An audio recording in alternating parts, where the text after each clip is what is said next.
Bonjour à tous, ici Sébastien, j'espère que vous allez bien. Hey, l'année 2021 est presque terminée, donc qui dit fin de l'année dit également top 10 des meilleurs films de l'année, selon mon opinion. Donc vous êtes prêts? On y va? C'est parti!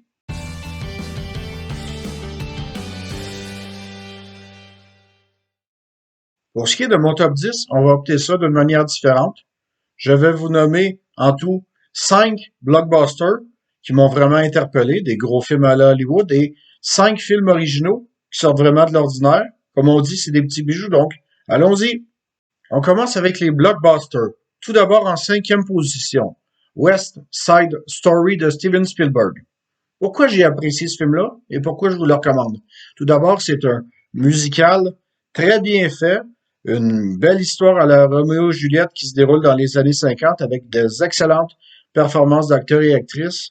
Vous allez adorer les numéros musicaux, euh, la production en tant que telle, c'est vraiment impressionnant. Les costumes, tout le tralala. Écoutez, tout a été bien passé pour ce film-là et j'ai très hâte de voir dans combien de catégories ce film-là va être nominé aux Oscars. Donc, ne manquez pas West Side Story.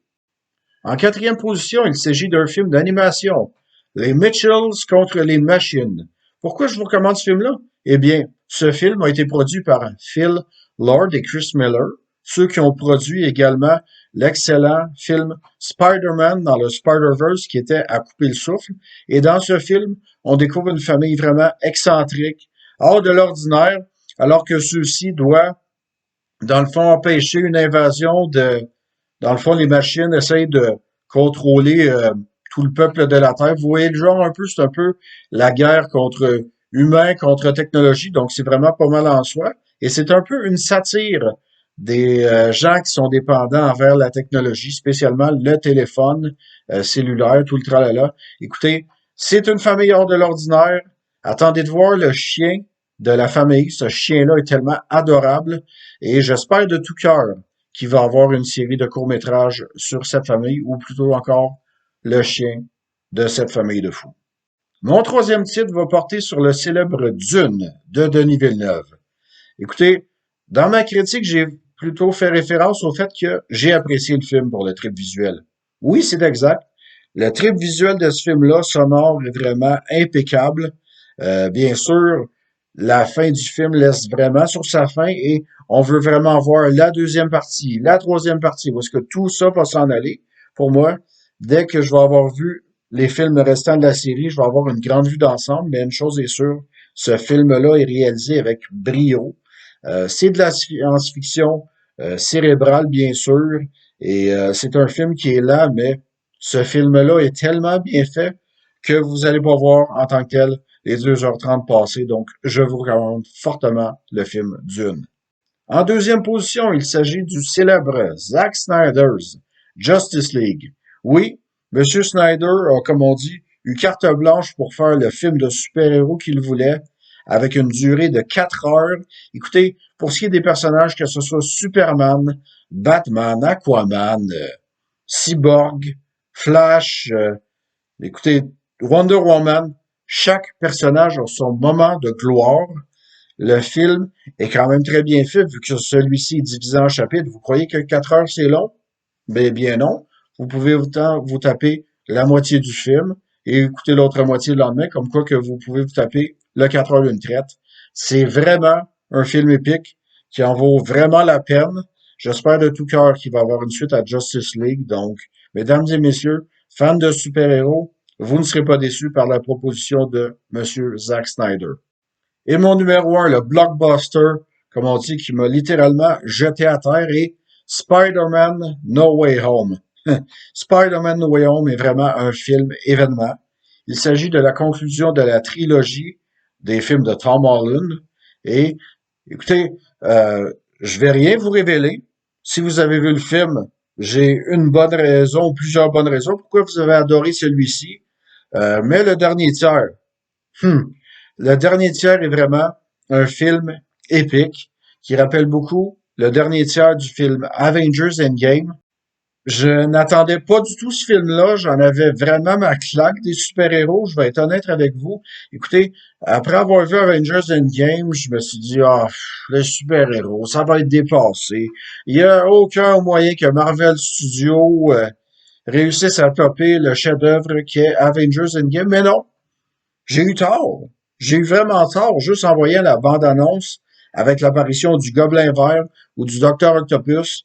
Écoutez, ce film-là réserve de merveilleuses surprises. Vous serez vraiment pas déçus par la proposition de Spider-Man No Way Home et j'espère de tout cœur qu'ils vont faire une suite ou en tout cas, écoutez, il y a tellement de possibilités avec le multivers, c'en est vraiment hallucinant. Donc, voici mon blockbuster numéro un pour cet excellent film. Passons maintenant aux films originaux. On a besoin de petits bijoux qui sont les chefs-d'œuvre de demain. Ces pseudo-films qui ont un petit budget ou un moyen budget, qui, dans un sens, obtiennent peut-être pas le succès escompté, mais qui sortent vraiment du lot, comme on dit, du paysage cinématographique. Donc, on démarre sans plus tarder. En cinquième position, le film French Dispatch de Monsieur Wes Anderson. Ce n'est peut-être pas son film accompli tel que le Grand Budapest Hotel, ou plutôt le film Le Royal Turnabout, mais une chose est sûre, la proposition de French Dispatch est excellente. Le fait d'avoir fait un pseudo-film d'anthologie est vraiment super, tourné en plusieurs aspirations, et vraiment, on a accès à une belle cinématographie, mais aussi un casting de feu. La meilleure histoire du film est pour moi celle de Benicio del Toro et Léa Seydoux. C'est vraiment très drôle. Benicio del Toro est surprenant dans son rôle de prisonnier. Vous allez en rire un bon coup, donc ne manquez pas ce petit bijou de Monsieur Wes Anderson.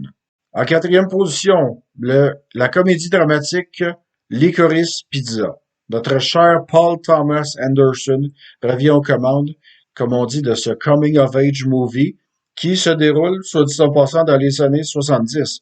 Donc, pour moi, c'est déjà gagné d'avance. Et on a une trame sonore de feu. Vous allez adorer ce film-là. Et mention spéciale à la performance un petit caméo spécial de Bradley Cooper en producteur John Peters. Vous allez vraiment adorer sa performance, mais celle les deux performances qui ressortent vraiment du lot, c'est celui des deux jeunes.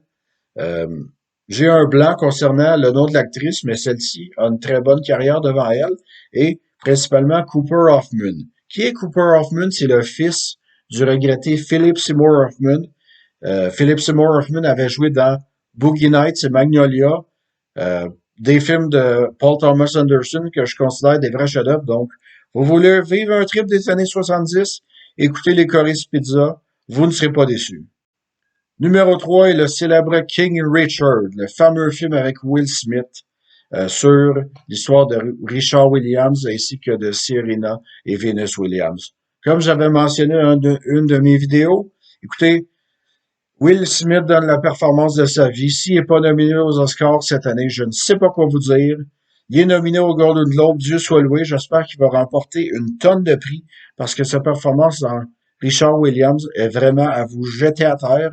Malheureusement, ce film-là n'a pas eu un succès très fort au box-office, mais dès que ce film sort en DVD ou en Blu-ray ou vidéo sur demande, faites-vous une faveur. Écoutez King Richards, vous ne serez pas déçus. Attendez de voir les séquences de confrontation. Ça vaut vraiment tout son pesant d'or. C'est de l'or en barre. C'est du grand Will Smith comme on l'aime. Tout ça fait tellement différent du jour de l'indépendance et de Men in Black. Donc, vous voulez voir un super de bon film? Écoutez King Richards. Mon deuxième titre est le célèbre Nomadland avec Frances McDormand. Ce petit bijou a coûté seulement que 5 millions et a été tourné aux États-Unis. Écoutez, dans le fond, imaginez. Vous êtes en temps de récession, vous perdez tout, je veux dire, votre maison, votre mari meurt, tout va mal, vous travaillez à temps partiel dans un Amazon et vous trouvez simplement avec une camionnette à voyager aux États-Unis.